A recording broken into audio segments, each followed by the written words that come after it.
रोज की तरह अनलिखित ब्लॉग में सबका हार्दिक स्वागत है। सबके मंगल भविष्य की कामना के साथ बड़ों को मेरा सादर नमस्कार, छोटों को मेरा आशीर्वाद। मैं ठीक हूँ, आशा करता हूँ कि आप ठीक होंगे। दोस्तों, आज के रामचरितमानस के उत्तरकांड के प्रसंग में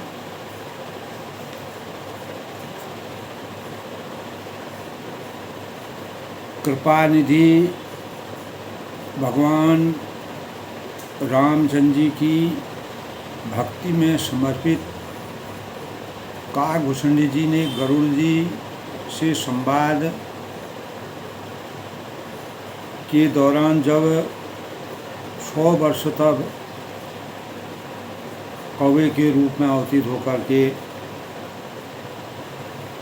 लोमश मुनि द्वारा प्राप्त किए, जिस प्रकार उनको श्राप दिया गया था केवल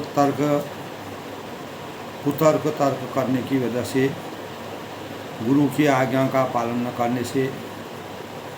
एक ओर जहाँ लोमश मुनि ने उनको श्राप दिया, वहीं दूसरी ओर भगवान शंकर ने जब शिव मंदिर में गुरु के रूप में ब्राह्मण का प्रवेश होता है तो वह गुरु को प्रणाम, गुरु का सम्मान नहीं करते हैं, तब शंकर जी क्रोधित हो जाते हैं। इसके परिणाम स्वरूप शंकर जी ने उनको यानी हमेशा के लिए जो है कौवे रूप में यानी सर्प के रूप में विंध्याचल पर्वत में सर्प के रूप में अवतरित होने के लिए श्राप दिया, क्योंकि गुरु के अपमान की मर्यादा को न निभाने के कारण काकभूषण जी ने जो पश्चाताप किया, जो प्रायश्चित किया, और उन्होंने गरुड़ जी को यह पूरा प्रसंग जब वह गुरु के जब शिव जी के द्वारा इस प्रकार के वरदान के परिणाम स्वरूप गुरु को दया आई, और दयालुता कोमलता गुरु के अंतःकरण में होती है। दोस्तों, गुरु बिनु ज्ञान कहाँ ते आऊँ पाऊँ, गुरु ब्रह्मा गुरु विष्णु गुरुदेव महेश्वर, गुरु साक्षात परम तस्मै श्री गुरु नमः। तो सरस्वती भंडार की यही अपूर्व बात, जो खर्चे त्यों बढ़े, बिन खर्चे बढ़ जाए। यानी गुरु की महिमा का जो आशीर्वाद हमको सरस्वती का वरदान प्राप्त होता है, उसको हम जितना खर्च करते हैं उतना हमारी उसकी वृद्धि होती है, हमारा ज्ञान बढ़ता है। तो गुरु के मान सम्मान की मर्यादा के अनुकूल कार्य न करने से काकभूषण जी को काफ़ी पछतावा करना पड़ेगा। तब गुरु ने ही भगवान शिव की आराधना की। नमामि नीशम निर्वाण रूपम, नमामि ईश्वर निर्वाण रूपम कला नमामि समीशान निर्वाण रूपं विभुं व्यापं ब्रह्मं विश्वरूपं निजं निर्गुणं निर्विकल्पं निरीहं चिदाकाशमाकाश वासुं नतिः निराकार ओंकार मूलं तुर्यं गिरा ज्ञान भवति समिशं गिरीशं करालं महाकाल कालं कपालं गुणागार भालें कंठे तुषाराय संकाश गौरं गंभीरं मनोभूतिकोटि प्रभा श्री शरीरं स्फुरनो मौरि कलोलिनी चारु गंगा लसद भाली कंठी भुजंगा चलत कुंडलं भूषुरतनीर्कंठं दयालं मृगाधीतमांबरमृगालं प्रियशंकरं सपना नमामि प्रचंडं प्रकष्टं प्रफुल्लं परेशं अखंडं अजंभान कोट प्रकाशं त्रियशूल निर्मूलं शूलपाणी भजेऽहं भवानीपतिं भावगण्यं कलातीत कल्याण कल्पांतकारी सदा सच्चिदानंद दादा पुरारी चिदानंद संरूप महापारी कुशीत न यावद उमाना पादारविंदं भजन्तीं लोके परे वानराणां न तावत् सुखं शांतिं संतापनाशं कुशीत प्रभो सर्वभूताविनाशं न जानामि योगं जपं नय पूजा न तों सदा सर्वदा संप्रतिबं जरा जन्म दुखाय तातप्य मानं प्रभु पाय आपन्न मसीह शंभो रुद्रा सुखम उदं मृदंग पोक्तं विप्रेणं हर्तोष्मे ये पठन्नरा भक्त्या तेषां समुपस्थित। तो भगवान रुद्र की स्तुति का अष्टक इन शंकर जी की तुष्टि प्रसन्नता के लिए ब्राह्मण द्वारा कहा गया यह मंत्र, जो यह स्तुति, यह आराधना, इसे भक्तिपूर्वक जो पढ़ता है उस पर भगवान शंभु हमेशा के लिए प्रसन्न हो जाते हैं। तो गुरु ने काकभूषण जी के श्राप को कम करने के लिए गुरु यानी परमात्मा शंकर जी की स्तुति की, वंदना की। सुन विनती सर्वज्ञ शिव एक भी अनुराग, पुण्य मंदिर नव भवानी भई द्विज कर वर्मा। तब भगवान शंकर को दया आई। उन्हें कहा कि सेवक के जीवन को बचाने के लिए और उनके जो श्राप दिया गया उस श्राप का भोग करने के लिए गुरु को इस प्रकार से दया जो आई, यानी लोक परमार्थ का कारण निष्काम भाव से सेवक के प्रति इस प्रकार की आसक्ति को देखकर शिवजी ने, सर्वज्ञ शिवजी ने विनती सुनी और ब्राह्मण का प्रेम दिखा। तब मंदिर में आकाशवाणी हुई कि हे द्विज श्रेष्ठ, वर मांगो कि इसका श्राप मैं कैसे कम करूं।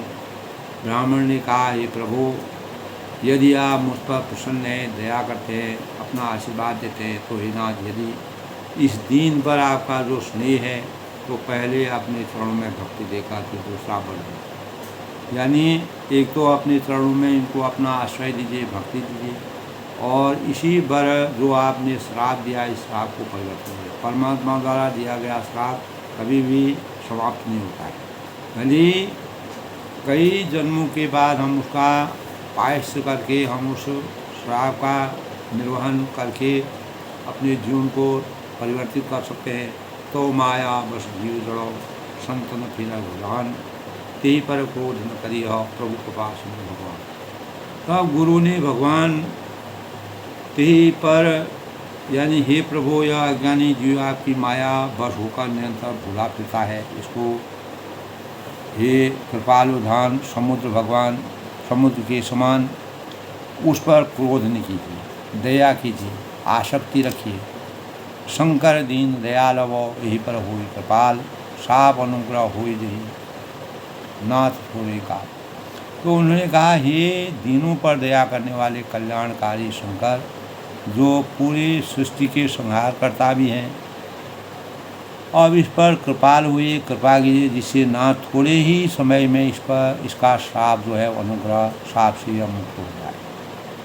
तो इस प्रकार से कृपा निधान अब वही कीजिए जिससे आपका परम कल्याण हो। दूसरे के हित से सली हुई ब्राह्मण की वाणी को सुनकर आकाशवाणी हुई, ऐसा ही हो जैसा आप चाहते हैं। तब इतने भयानक पाप किया है मैंने, तो इसे क्रोध करके पाप श्राप दिया है, तो भी तुम्हारी साधुता देकर मैं इस पर विशेष कृपा करूँगा। वह कृपा क्या होगी?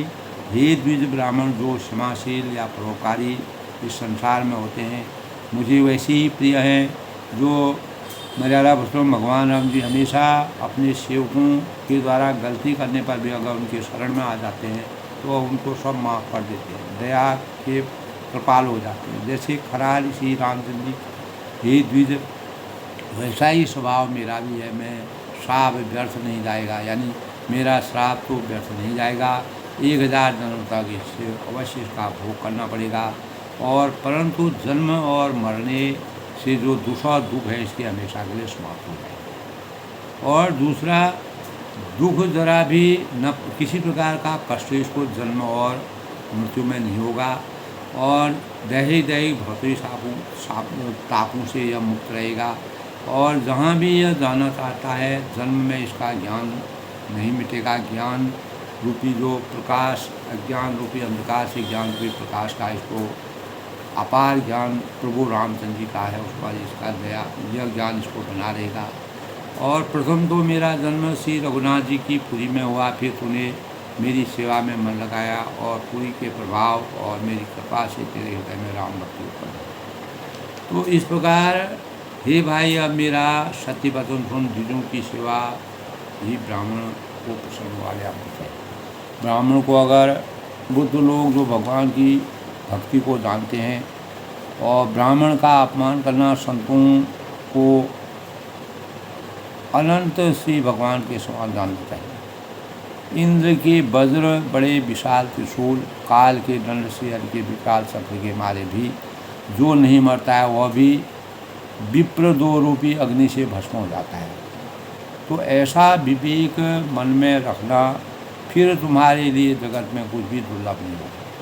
तो मेरा और एक भी आशीर्वाद है कि तुम्हारी सर्वत्र अगाध गति होगी, यानी तुम जहाँ जाना चाहोगे वहीं बिना रोक टोक के तुम जा सकोगे। इस प्रकार के भगवान शिव ने उनको 2 वरदान दिए, लेकिन जो श्राप उनको दिया था उसको भोग उनको करना पड़ेगा। एक तो यह है कि जन्म मरण के चक्कर में इनको किसी प्रकार का कष्ट नहीं होगा। दूसरा, अगाध गति इनकी होगी। अगाध गति में तुम ये जहाँ भी जाना चाहोगे तो वहाँ बिना रोक टोक के तुम जा सकते हो, कोई तुमको रोक नहीं सकता।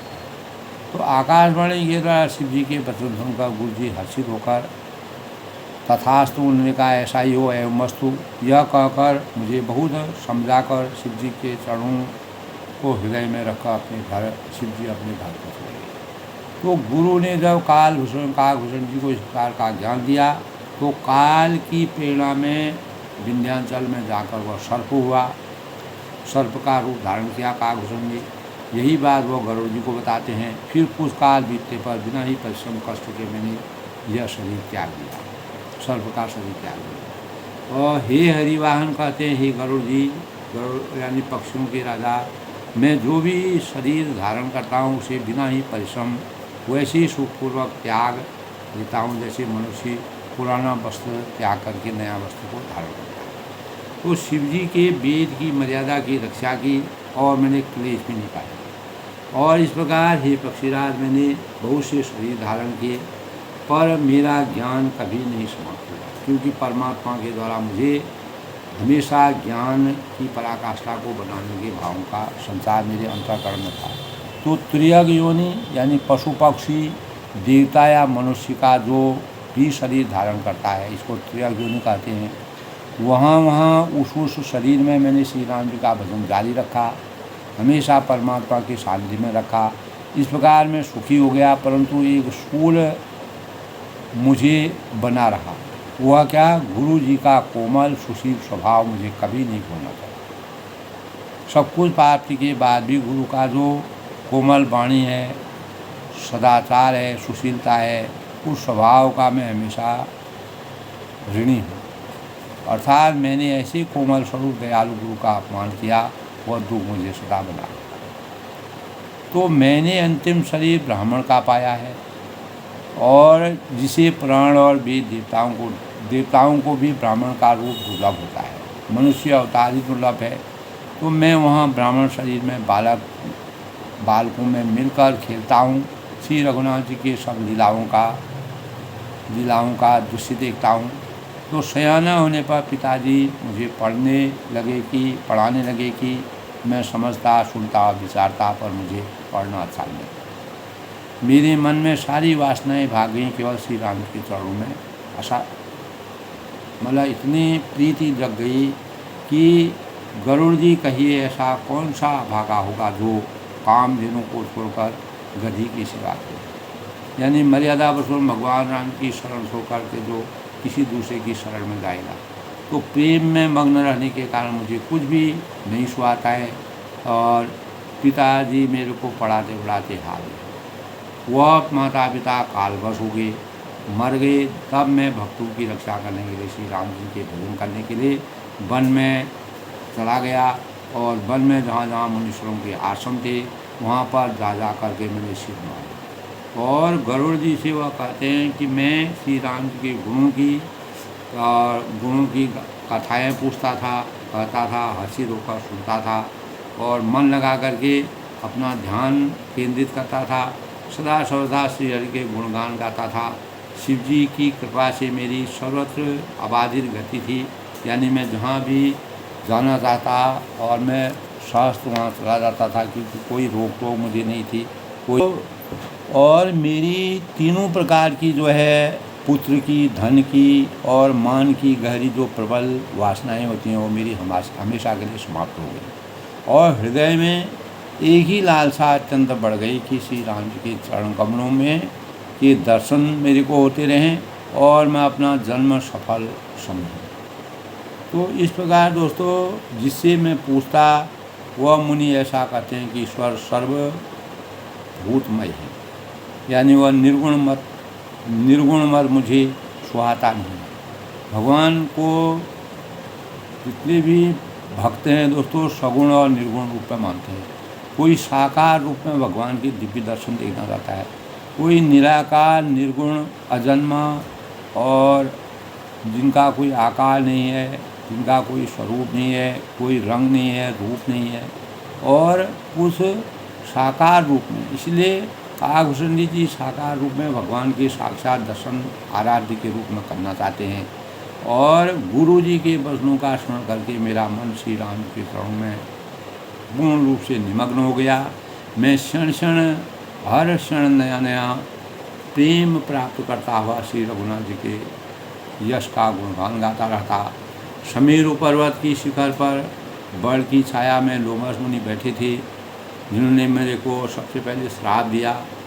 उन्हें देखकर मैंने उनके चरणों में सिर नवाया और अत्यंत दीन वचन कहे कि हे पक्षीराज, मेरे अत्यंत नम्र और कोमल वचन सुनकर काल मुनि मुझसे आदर के साथ पूछने लगे। गरुड़ जी से बताते हैं कि हे ब्राह्मण, आप किस कार्य से यहाँ आए हो, यानी कौन सा औचित्य है, कौन सा कारण है कि आप यहाँ आए। तब मैंने कहा कि हे कृपानिधि, आप सर्वज्ञ हैं, आप सुजान हैं। हे भगवान, मुझे सगुण ब्रह्म की आराधना के बारे में बताइए। तो गुरु के द्वारा ही उनको ज्ञान की प्राप्ति के भावों का संचार अंत में हुआ। जो उनके अंतःकरण में कमी रह गई थी उसको उन्होंने दूर करने का प्रयास। शुभ पंचांग की बात करते हैं दोस्तों। आज का पंचांग आज 8 अक्टूबर 2024 आश्विन मास की शुक्ल पक्ष की पंचमी तिथि यानी नवरात्रि कात्यायनी के रूप में माँ दुर्गा की आराधना, पूजा, स्तुति, उपवास और ज्येष्ठ नक्षत्र का संयोग रहेगा। चंद्रमा आज वृश्चिक राशि में प्रवेश करेंगे। आज के शुभ मुहूर्त की बात करें तो अभिजीत मुहूर्त 11:51 तक से 12:37 तक, अमृतकाल 6:42 से 8:25 तक, ब्रह्म मुहूर्त 4:49 से 5:37 तक। आज का राहु काल 3:03 से 4:31 तक अपराह्न। इस दौरान किसी भी शुभ कार्य को करना वर्जित माना गया है। आज का सूर्योदय 6:10 पर होगा और सूर्यास्त जो है 5:58 तक। तो आज दोस्तों माँ दुर्गा के कात्यायनी की पूजा शक्ति व साहस की देवी के रूप में माना जाता है। इस दिन का बहुत ही विशेष महत्व है। लोग 9 दिन माता दुर्गा की पूजा अर्चना उपवास करते हैं। वीरता, साहस और जीवन में विजय प्राप्ति की सूचक के रूप में, प्रतीक के रूप में माँ कात्यायनी की पूजा की जाती है। माँ कात्यायनी को लाल फल हैं, फूल हैं, शहद है, बहुत प्रिय है। कभी कभी माँ शहद को पी भी जाती हैं। फल है, फूल है और चंदन है, धूप है, दीप है, फिर माँ की अर्चना करनी चाहिए।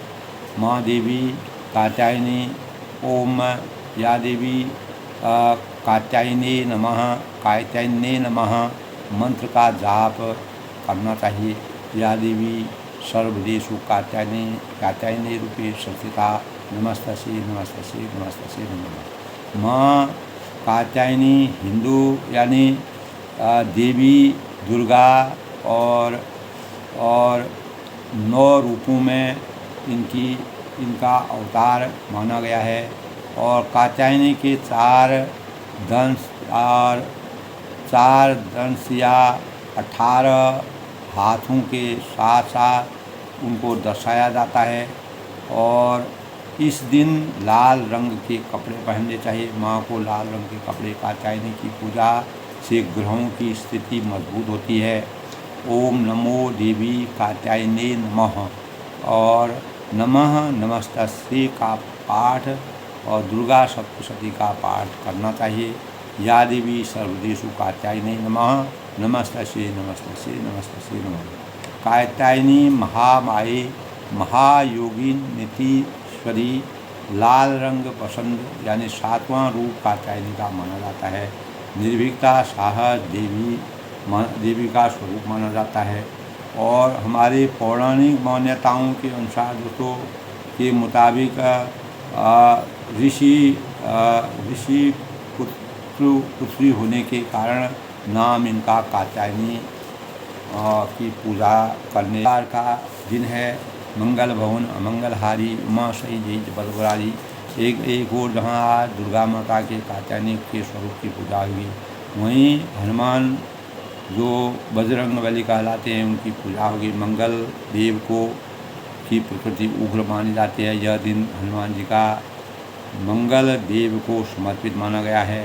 प्रत्येक कार्य में मंगलकारी परिणाम प्राप्त करने के लिए मंगलवार का दिन उपवास रख करके अपने मंगल कार्यों की योजना करनी चाहिए।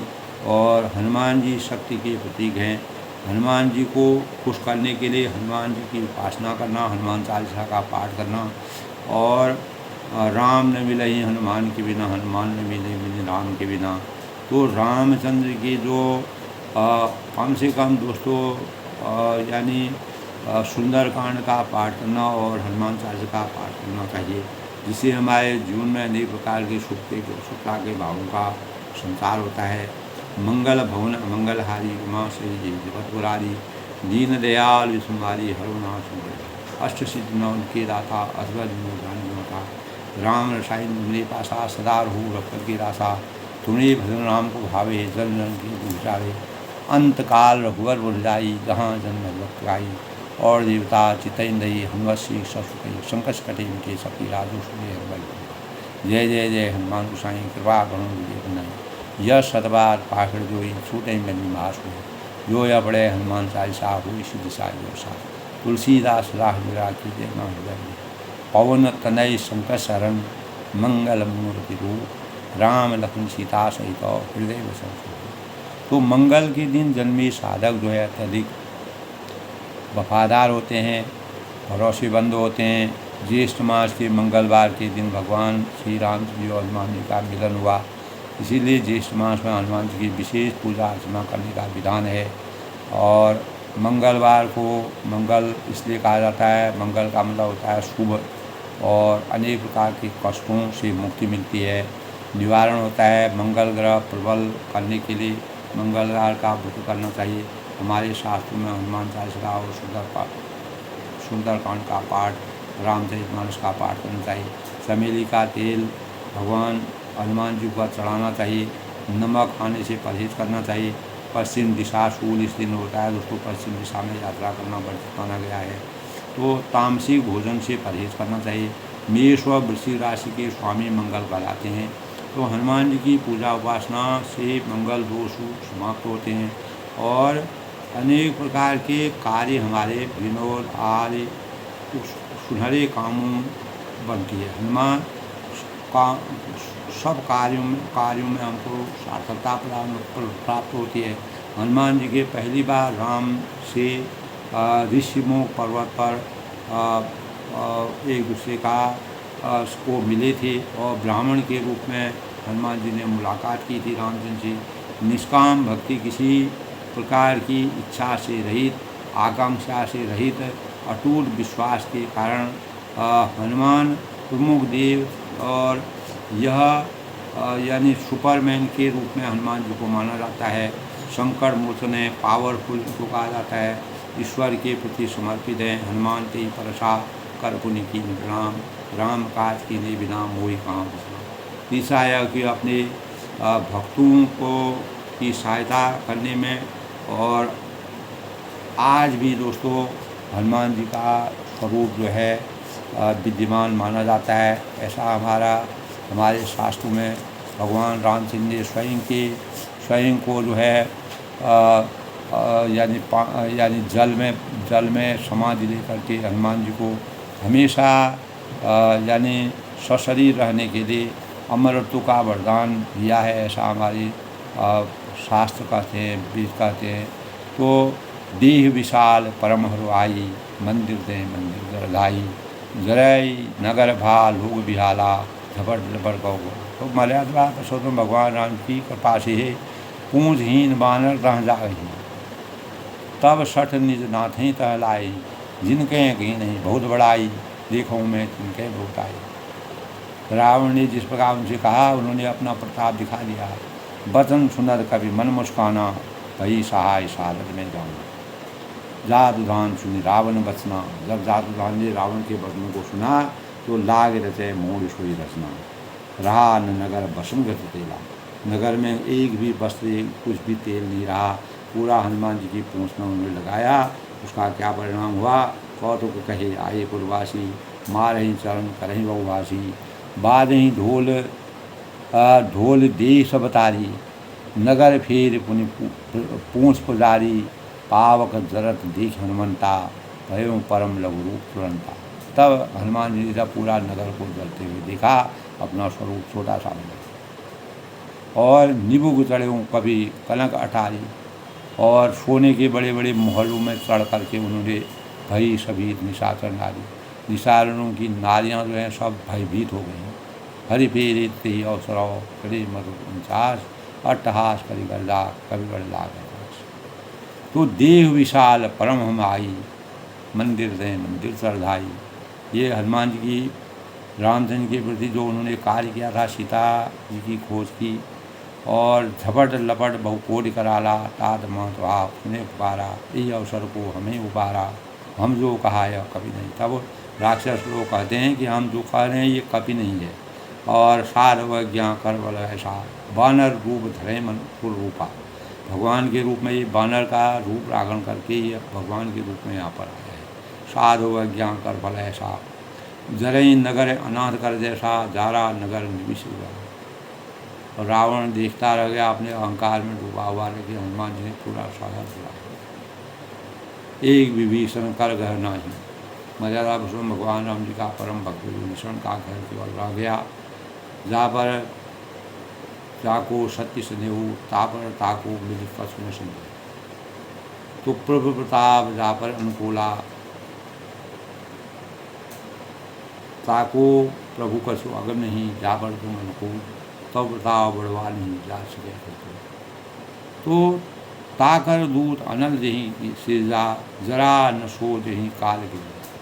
तो इस अपने चरित्र का, अपने कार्यों का निर्वहन किया, सीता जी की खोज की और उनका चूड़ामणि ला के लाए और राम जी को ढाढ़स बढ़ाया और सीता जी को ढांढा बढ़ाया। जब वह अनेक प्रकार से सब चारों दिशाओं से उनके रास्ते बंद हो गए थे, तब हनुमान जी ने लंका में प्रवेश करके लंका का दहन करके रावण के अहंकार को समाप्त कर दिया।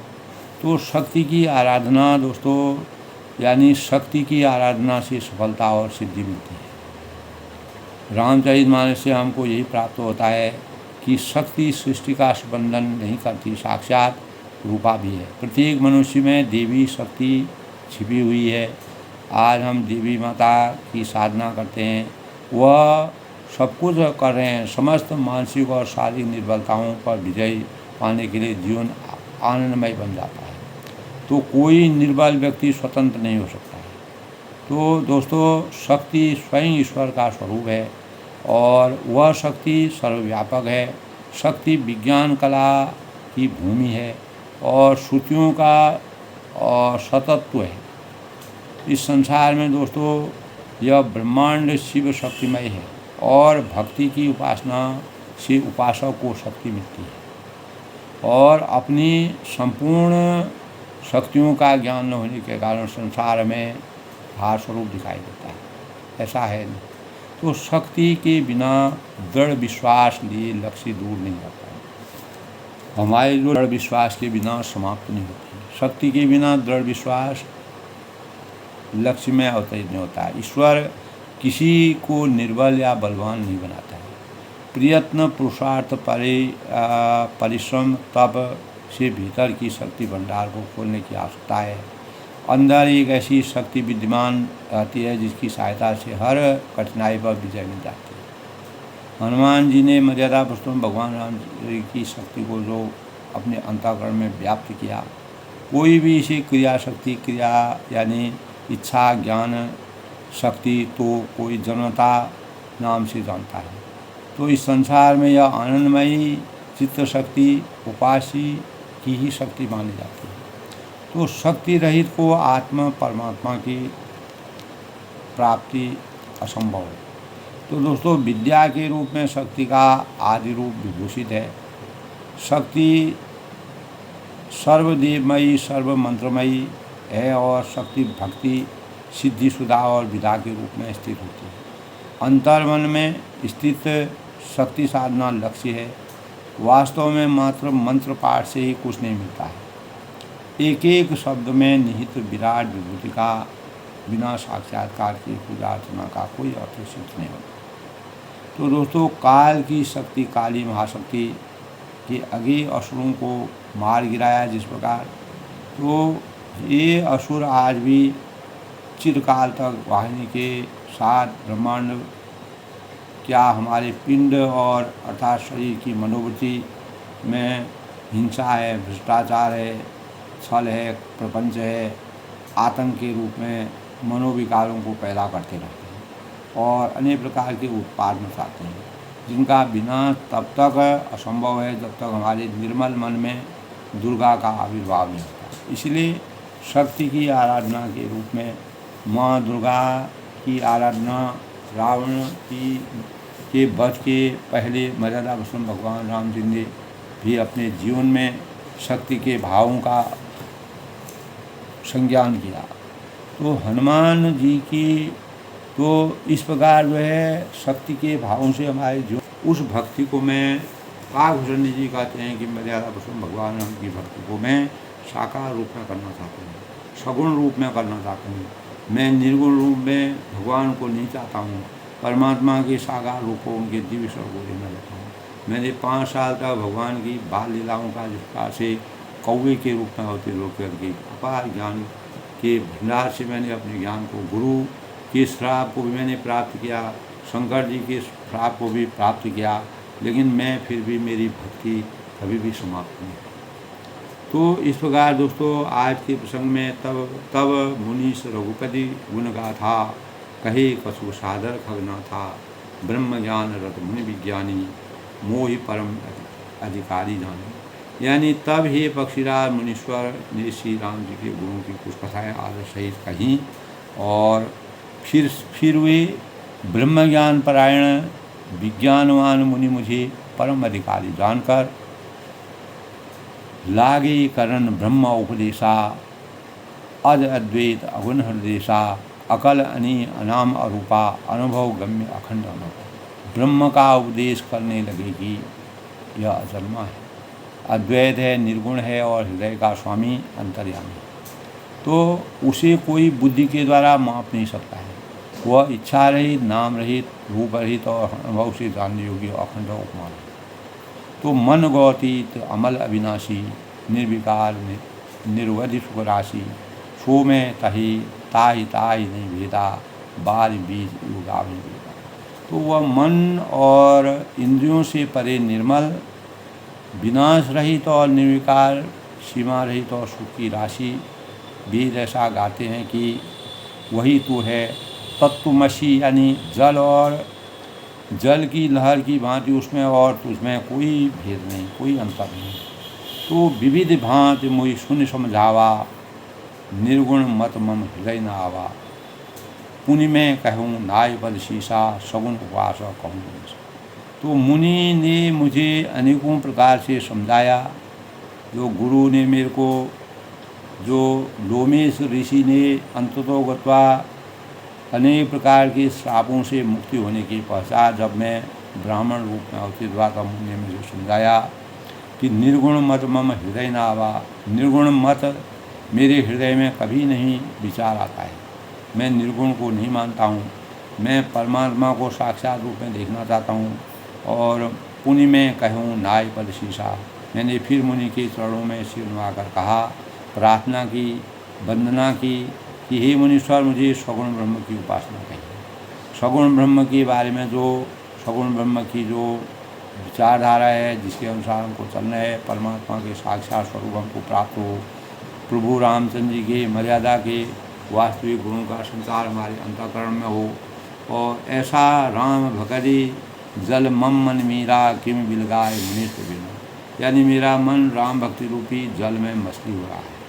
जिस प्रकार मछली पानी के बिना तड़पती है, उसी प्रकार राम भक्ति की आसक्ति में पूर्ण रूप से भक्ति में विलीन होने के लिए मैं मछली की तरह तड़प रहा हूँ, जिस प्रकार मछली पानी के बिना तड़पती है। किमी बिलगाए मुनीष बिना, उसमें रम रहा हूँ। ये चतुर्मुनीश्वर ऐसी दशा में वह उसे अलग कैसे हो सकता है? परमात्मा से मैं कभी अलग नहीं हो सकता हूँ। कोई उपदेश कहूँ करिदाया, आप दया करके मुझे वही उपदेश दीजिए, वही ज्ञान दीजिए, वही भाव दीजिए, उसी प्रकार की शिक्षा दीजिए, सीख दीजिए, जिससे मैं रघुनाथ जी के अपनी आँखों से साक्षात रूप में उनके दर्शन कर सकूँ, उनके ज्ञान को देख सकूँ, उनके सब प्रकार के रूपों को देख सकूँ। हरिलोचन बिलोगे अवधेशा, नेत्र भरकर श्री अयोध्यानाथ को देखकर, मर्यादा पुरुषोत्तम भगवान राम के स्वरूप को देखकर, तब मुनियों निर्गुण उपदेशा, देखकर तब निर्गुण का उपदेश सुनूंगा। मुनि पुनि कही हरि कथा अनुपा, मुनि ने फिर अनुपम हरि कथा कहकर सगुण मत का खंडन करके निर्गुण का निरूपण किया। सगुण मत का खंडन करके निर्गुण का निरूपण किया। तब मैं निर्गुण मत कर दूँगा, तब मैं जो है निर्गुण मत को हटाकर काट कर और सगुण निरूपण कह अड़बूरी करके, यानी सगुण निरूपहूँ करी सट भूरी, बहुत हट करके सगुण का निरूपण करें। सगुण की आस्था में मेरा ध्यान मग्न हो गया और उत्तर प्रत्युत्तर में कीना, अनेक प्रकार के तर्क वितर्क का उत्तर प्रत्युत्तर किया, जिससे मुनि के शरीर में क्रोध के चिन्ह उत्पन्न हो गए। जब मैंने साकार रूप में भगवान की भक्ति तो सुन प्रभु सब अवज्ञा की, यानी हे प्रभु सुनिए, यह अपमान करने पर ज्ञानी भी हृदय में क्रोध बना जाता है।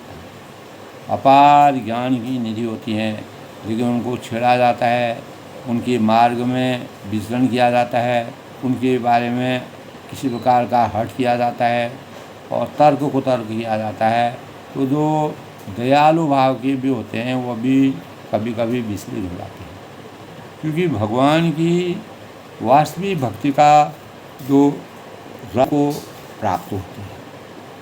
तो अति इस प्रकार सुन प्रभु बहुत अवज्ञा की, हे प्रभु सुनिए, बहुत अपमान करने पर ज्ञानी ने भी हृदय में क्रोध उत्पन्न हो जाता है। जो भाई कितना भी ज्ञानी होता है, अगर हम उनसे हट करते हैं, क्रोध और दुर्भावना करते हैं, तर्क वितर्क करते हैं, उनका अपमान करते हैं, तो उनके अंतःकरण में स्वाभाविक है क्रोध की उत्पन्न हो जाती है। जिस प्रकार रावण ने अनेक मुनियों को, ऋषि मुनियों को सताया और उनके यज्ञ करने में उनको बाधा पहुंचाई, तब मर्यादा पुरुषोत्तम भगवान राम का सानिध्य उनको प्राप्त करना पड़ा। तो तब कहा है अति संघर्षण जो करो कोई, यदि कोई चंदन की लकड़ी को बहुत अधिक रगड़ता है तो क्या होता है, अनल प्रकट चंदन के होई, लकड़ी को अगर कोई बहुत रगड़ता है तो उससे भी अग्नि प्रकट हो जाती है। चंदन इतना शीतल होता है, सबसे शीतलता का प्रतीक है। अर्थात कहने का मतलब यह है, किसी के अंतःकरण में अगर अपार सहन शक्ति भी हो, अगर हम उनको ज़्यादा परेशान करते हैं, उनको दुविधा में डालते हैं, उनसे तर्क वितर्क करते हैं, ज्ञान से अज्ञान की बात करते हैं, अज्ञान से ज्ञान की बात करते हैं, अनेक प्रकार के अगर हम तर्क वितर्क करते हैं, तो वह भी जिस प्रकार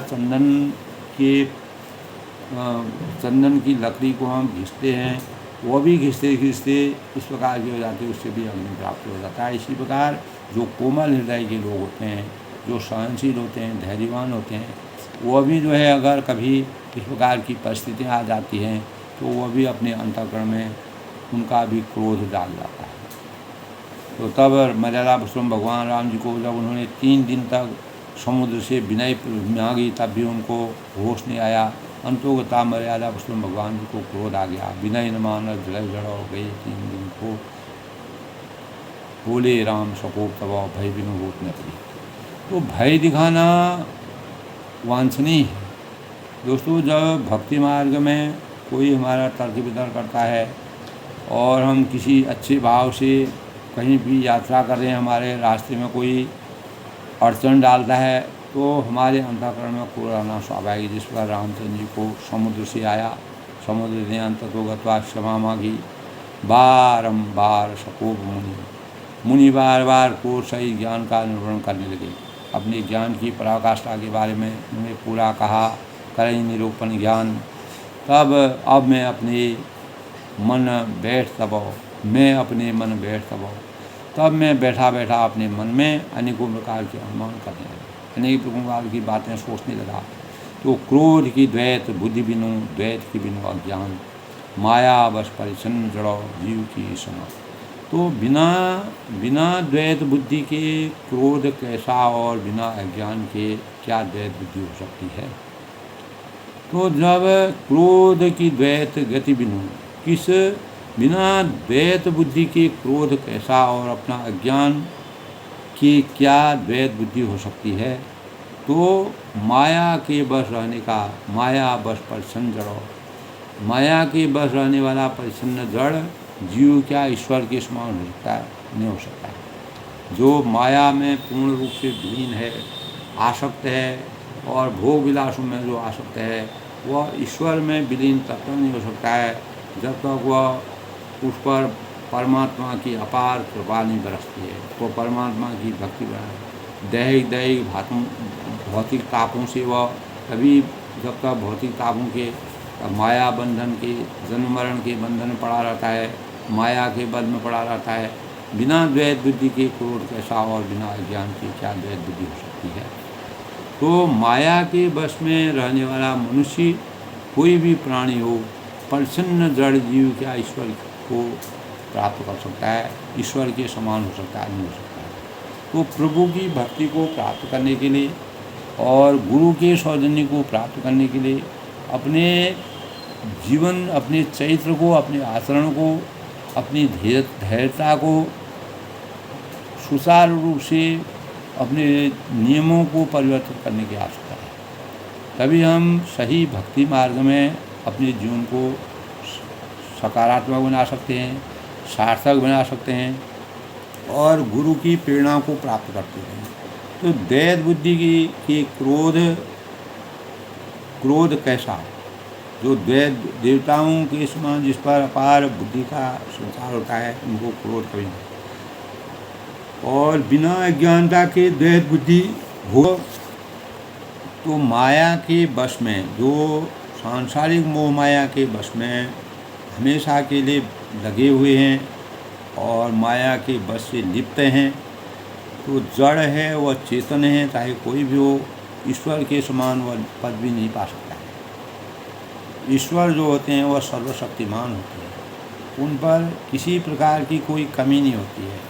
जिस प्रकार मर्यादा पुरुषोत्तम भगवान राम ने 14 साल के वनवास के दौरान अयोध्या में रहने के बाद निष्काम भाव से, निस्वार्थ भाव से, बिना किसी प्रकार की राशि ठाट-बाट के सुख भोगों को त्याग करके मानव कल्याण का कार्य किया।